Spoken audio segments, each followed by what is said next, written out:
Welcome to the deep dive. Today we're jumping into something pretty unique. It's called The Ultimate Guide for the Avid Indoorsman. Yeah, and the endorsements are, well, there's something else. Right, like the International Society of Important Things calls it very important, Yeah. which, okay. And then there's that one from Oprah Winfrey's voicemail. Oh, yeah. You are very special to me. Please leave a message after the tone. It's just wild. So the big question right off the bat has to be, what is an avid indoorsman? Exactly. And that's what we're diving into today. Our mission really is to pull out the key insights from John Driver's, let's say, distinctive perspective on indoor living. It's not just a book, is it? He calls it something else. Right. It's framed as a manifesto, a clarion call even, for dealing with what he calls epic indoor dangers. Epic indoor dangers. I love that. And he kicks it off with that amazing story about the movie theater bathroom. Oh, the motion sensor faucet? Classic. Totally. You know the kind, right? Waving your hands, nothing happens. Been there. Well, he apparently got so frustrated he drop-kicked the soap dispenser. He really did. And got asked to leave, obviously. But it perfectly sets up this idea that, the indoors isn't always the safe, predictable place we think it is. It's got its own challenges. Absolutely. Formidable ones, even. And often pretty funny ones. So yeah, we're going to unpack all the surprising stuff, the humor, everything the source gives us. Let's do it. Okay, so we've set the stage a bit. Yeah. Let's really dig into the foundations. What does the book actually say the indoors is? Like the basic definition. It's actually super straightforward. The core definition is just in or into a house or building. That's it. Pretty much. It's about something happening or being used inside a structure, not outside. Simple as that. That's the bedrock. Okay, simple enough. But where does this whole indoorsmanship idea come from? The roots. Well, this is where it gets interesting. The book talks about the earliest origins. It traces it all the way back to, like, prehistoric mud brick homes. Yeah. And apparently the biggest fear back then was sleepwalking off a pyramid. Okay, that's amazing. And what did they contribute? Their big contribution, things like cuneiform and hieroglyphics, which the author calls rudimentary forms of text messaging. Huh. Yeah. Carries there where he's going. It connects to the modern day, right? Exactly. It sets up this great irony about the modern outdoorsman. You mean the ones who claim they're roughing it? Yeah. But they've got all this high-tech gear, plush deer stands, these enormous tents that practically need property taxes. Right. RVs that cost more than my house. Totally. Yeah. They're basically trying to bring all the comforts of the indoors out with them. It's like the opposite of migration. Taking the living room into the woods. That really flips the script on how we usually think about the outdoors. It does. Because we have all these grand phrases, right? The great outdoors, the wild blue yonder. Sounds amazing. Sure. But the book points out we also have expressions that show the other side, the realistic side. Things like dire straits or it's a jumble out there. Yeah, or when it rains, it pours. That's a classic. Right. It taps into that real difficulty. Makes you think of that story about Bartolome Dias. The explorer. Yeah, renaming the Cape of Storms to the Cape of Good Hope. The storm was dangerous, almost wrecked him, but it also pushed him where he needed to go. Shows that duality. That's a great connection. So this really brings it back to the listener, doesn't it? Like, where do you fit in this whole indoorsmanship thing? Because the book says, for an indoorsman, that journey of 1,000 miles begins with minimizing steps. Love it. Less walking, more achieving. Pretty much. And there's this funny quiz in the book to help you figure it out. Oh, yeah. Give us an example. Okay, so one question asks, what would make you scream? And the answer isn't like a bear. Yeah. It's a Netflix malfunction on the night of a season finale. Huh. Okay, that's relatable. Scarier than wildlife. It kind of shows where our modern anxieties are, right? It's less about survival in the wild, more about our tech failing us. Digital survival. Yeah. When your streaming goes down, it is a crisis. The quiz also asks about your ideal day. Channel surfing in the nude in an option. Classy. And your favorite bird sound. Let me guess. Twitter. A tweet, exactly. It really nails the indoorsman priorities. The book does this great thing where it pulls in these surprising historical bits, too. That Civil War story. This surrender signing? Yeah, that's wild. Lee and Grant, supposed to sign outdoors in a field. But then... Rainstorm hits. Yeah. And this unnamed teenage Union corporal pipes up. Just a kid, basically. Yeah. And suggests, hey, maybe we should go inside. So they end up in Wilmer McLean's parlor. And that's where the Civil War officially ends. Indoors. Because of rain. Incredible. Right. And there's this anecdote, maybe true, maybe not, that Lee looked around afterwards and supposedly said, I like it in here. Why have we been outdoors all these years? Perfect. Even if it's not true, it makes the point. Moving indoors changes things. Definitely. And that tees up the whole indoor eogram idea nicely. You know, the different levels of indoorsmanship. All right, the indoor egram, let's break that down. Where does it start? Okay, so first you've got the avid outdoorsman. The opposite end of the spectrum. Exactly, their big fears. Maybe someone stealing their camo pattern for identity theft. Okay. And their path to growth, according to the book, stuff like, stop using your buck knife as dental floss. Wise advice. Or repurpose your fishing vest to hold remote controls, kind of adapting their gear. Makes sense. What's next? Then there's the social outdoorsman, which the author says is kind of a misnomer. Why is that? Because apparently they usually avoid social stuff, unless it's like a hunting trip or fishing or, get this, taxidermy parties. Taxidermy parties. Okay, that's niche. Very. Next up, the casual indoorsman. This is apparently the most common type. Okay. Just regular folks. Yeah. They're cool with being indoors, don't feel ashamed of it. Limited interest in the outdoors, you know, reasonably. They have decent electronics, but don't overuse them. Balanced, maybe. Sort of. Then you level up to the moderate indoorsman. And what are their issues? Their frustrations are more tech-based, like the ice dispenser jamming or the Wi-Fi acting up. Real modern problems. I feel that. And their growth path. Things like, stop yelling at their voice-activated remote. Guilty. And maybe stop calling themselves hipsters. Ouch. Okay, so who's at the top? The ultimate. That's the avid indoorsman, the rare breed. The final boss. Basically. They're tech wizards, immune to viruses, new gadgets just kind of work for them. People respect their tech skills. The go-to tech support person for everyone. Exactly. Which means they apparently screen their calls a lot. Understandable. For growth. Keep learning, stay hungry for knowledge and food, and maybe, you know, answer the phone occasionally and have real conversations. That's quite a journey through the levels. So this brings up the whole outdoorsman versus indoorsman thing. Is it really a fight? Well, the book clarifies it's not really an adversarial relationship. They're not mutually exclusive paradigms. You can be a bit of both. But they definitely see the world differently, right? The book has examples of that. Oh, yeah, totally. It's how they interpret words, like field. Oh, okay. For an indoorsman, a field is probably an Excel, a spreadsheet cell. Right. Data entry. For an outdoorsman, it's, you know, grass, trees, maybe somewhere to hunt. Makes sense. What else? Cliffhanger. For the indoorsman, it's that tense moment before the next episode drops. Agony. For the outdoorsman, well, the source mostly focuses on the indoorsman meaning, but you can imagine it's more literal for them. Like actually hanging off a cliff. Yeah. Huh? Firewall. For the indoorsman, it keeps bad stuff out, protects the network. Security. For the outdoorsman, it's often about creating a breach, like a fire break, by cutting down trees. Interesting twist. And hacking. Indoorsman, cybercrime, breaking into systems. Outdoorsman, chopping down trees, literally hacking away. The language really reveals the mindset. But is there any common ground? Anything they agree on? Surprisingly, yes. The book points out both groups understand, don't poke the bear. Classic advice. But they apply it differently. The indoorsman knows not to, say, interrupt kids when they're deep into playing a game. Don't poke that bear. True. Dangerous territory. While the outdoorsman means, you know, actual bears, hence the bear spray, it's about avoiding unnecessary trouble, whatever form it takes. That's a great point. Yeah. It also makes you think about how they view something basic, like work, stable employment. Oh, yeah. Completely different worlds. For the outdoorsman, stable might mean being a rodeo clown. Seriously. It doesn't sound very stable. Well, it combines wild animals, danger, outdoors, if it's their definition, or training horses, herding cattle. Right. Physical outdoor jobs. Whereas for the indoorsman, stable employment is a long-term gig, probably at a computer, maybe in an office, totally different environment. So bringing it back inside, what about the dangers within the home?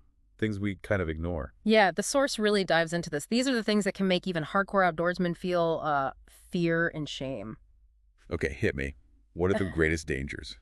First up, toilet and furniture assembly. Oh, God, yes. The worst. There's just something weird, unnatural about handling toilet parts, even new ones, and furniture assembly. Pure rage fuel, especially flat pack stuff. When that tiny box arrives for a huge bookshelf, you know you're in trouble. Exactly. It means way more work than you expected. What else is on the danger list? Christmas Eve toy assembly. This one's a perfect storm. Also, You've got sleep deprivation, maybe tension from family being around, and this bizarre rule the book points out. A 1-year-old's toy will require a much higher degree of assembly than a 10-year-old's toy. it's so true. Why is that? Who knows? And unboxing things like action figures, the author compares it to Let me guess. Something impossible. writing a best-selling novel or passing the bar exam in Mississippi. Wow.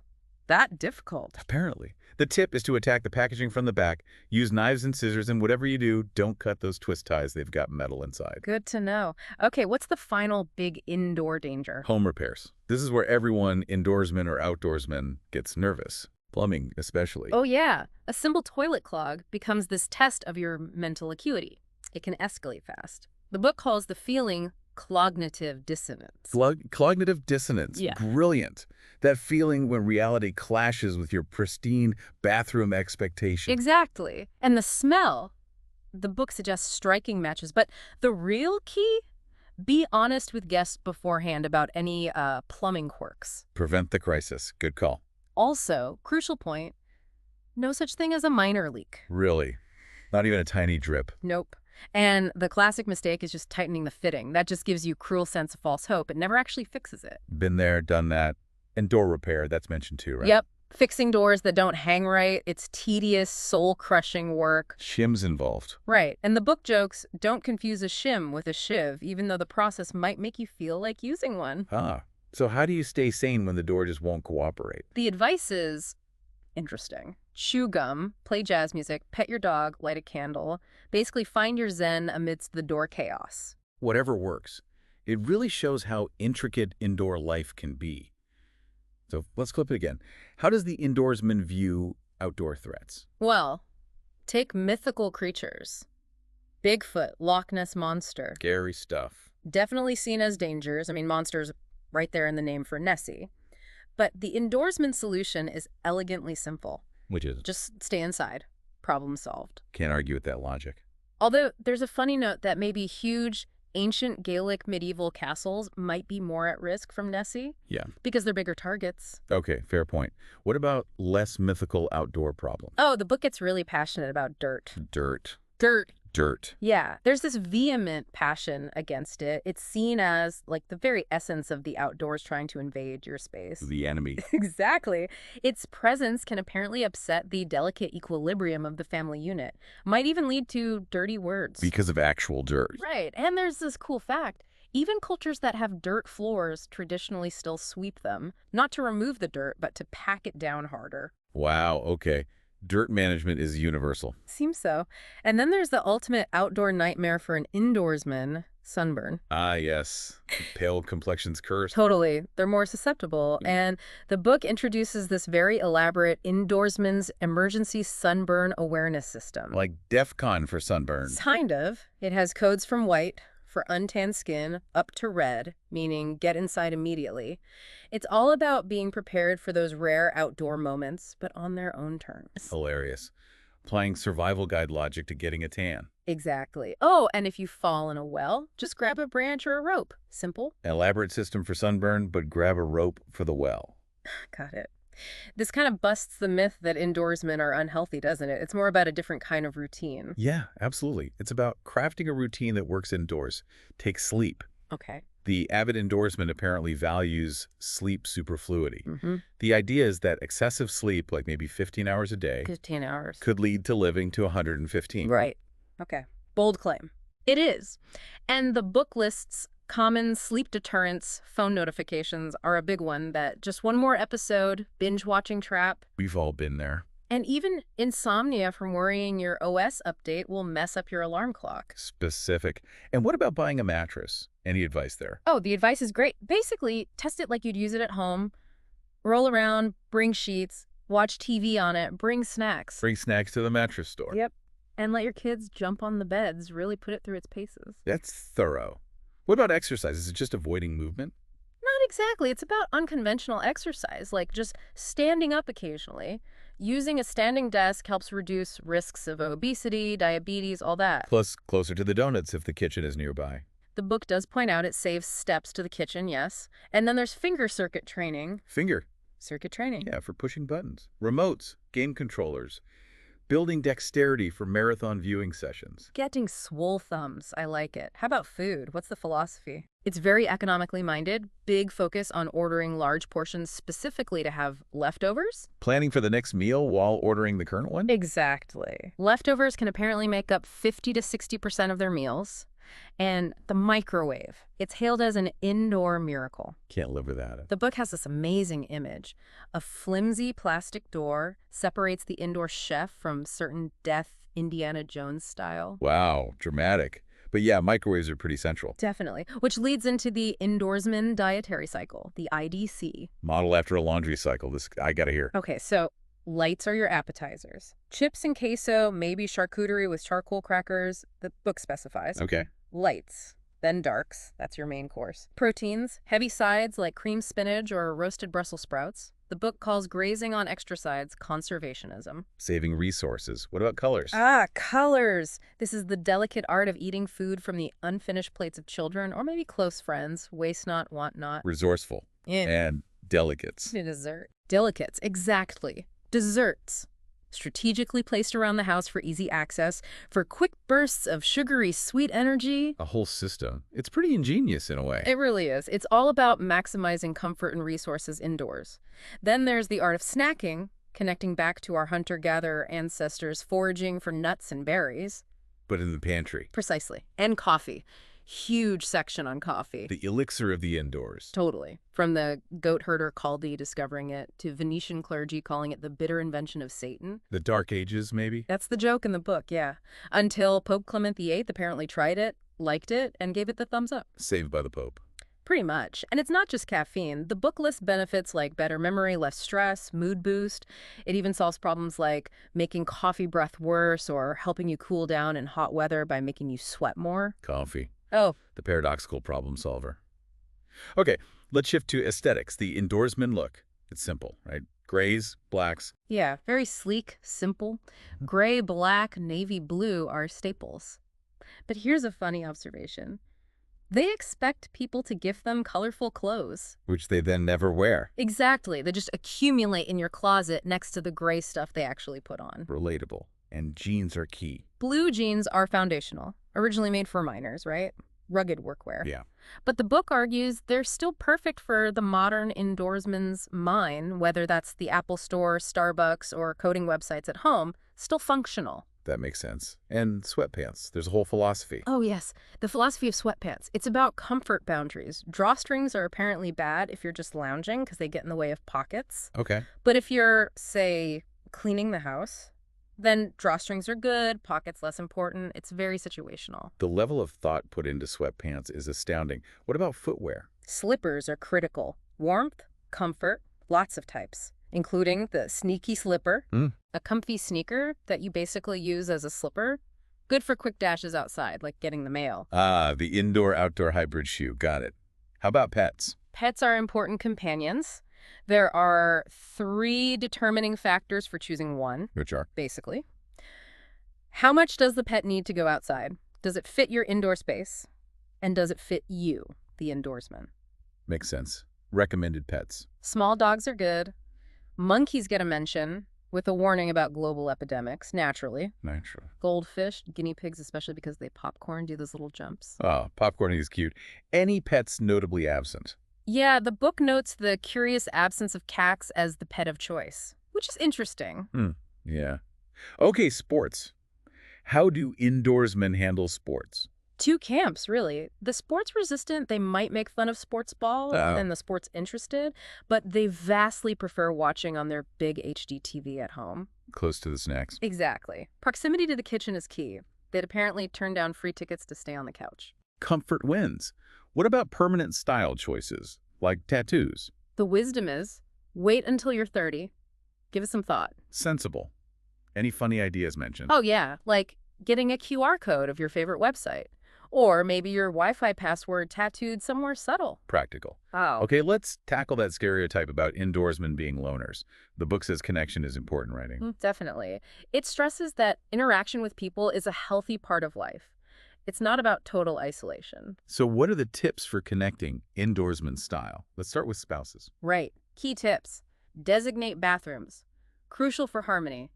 Make yours a double, presumably referring to drinks. Wise words. And the cardinal rule, do not watch ahead on shows you're watching together. Oh, that's grounds for divorce in some households. What about kids? For kids, install master bedroom locks for peace and quiet. Essential. And a cool trick. If they're not listening, lower your voice and pretend to share a secret with your spouse. The kids will apparently lean right in to eavesdrop. Magic. Sneaky. I like it. And the dog? There are tips for connecting with the dog. Oh, yeah. First, get them their own doggy bed. Boundaries.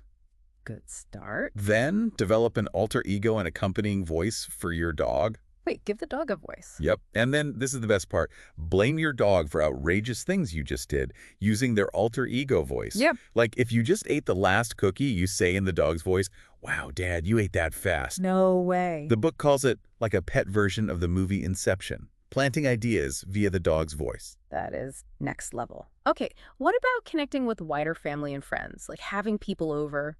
Key tip, set more than a starting time, meaning set an end time too. It manages expectations and energy levels. Smart. Less draining. And here's a genius move. Buy a floor cleaning robot. It lessens the anxiety about the mess after people leave. Makes you more willing to host. The Roomba saves the party. What about connecting out in the world but still indoors, like at a conference? Good strategies for that. You can just doodle in a notebook. Makes you look engaged. The focus doodler. Or volunteer behind the scenes. Best if you can get a headset. Then people assume you're busy with important tech stuff, even if you're just enjoying the silence. The headset power move. Or just create a side channel, like a Skype group, for fellow indoorsmen at the event. Connect on your own terms. Okay, small talk. The bane of existence for many. Any tips? Simple ones. Say hey instead of hello. It's more casual. And embrace the fist bump. The fist bump. Why? Fewer germs. The book calls it life-saving. Literally. Saves you from handshake germs. Hygiene hero. But there are rules. Don't prematurely show fist, let it happen naturally, and avoid those complicated post-bump variations unless you're dealing with kids who like that stuff. Keep it simple. Keep it clean. Got it. How about phone calls? The dreaded incoming call. This leads to the philosophy of call screening. The main point, most calls are not obligations. Permission to ignore. Absolutely. Embrace the freedom to decline. And if someone finally gets through and complains, like, wow, you finally answered, the suggested reply is, well, I kind of regret that I did now. Ooh, brutal, but honest. It's about protecting your time and indoor peace. Okay, so we've covered connecting. Yeah. But sometimes you have to go outside, right? Yes. The book acknowledges the 6 most likely inescapable outdoor scenarios. Like what? Family weddings. Exactly. Outdoor weddings, funerals. Yeah. Maybe your kids have outdoor sports games. Though the book suggests encouraging indoor sports. Yeah. Push for swimming or curling. But yeah, sometimes you just can't avoid it. The goal is just to minimize those unavoidable trips as much as possible. Understandable. Yeah. Well, this has been quite the journey into the indoorsman's world. It really has. And as we wrap up, it's worth remembering what the author says about knowledge today, especially with the internet. Yeah. He calls this guide just Volume 1, acknowledges it's just a snapshot, like a single frozen frame in a motion picture reel. The field of indoorsmanship is always growing, always changing. That's a good perspective. Knowledge evolves. Which leads us perfectly to our final thought for you, the listener. We always hear that advice, be safe out there. Standard stuff. But maybe, just maybe, the real mantra, especially for the avid indoorsman, but maybe for all of us in our modern lives, should be safe in here. Turn it inward. Yeah. So we encourage you, be creative, be exhaustive. Think about how you can apply some of these, maybe even the funnier insights, to your own indoor life. Make your great indoors truly great.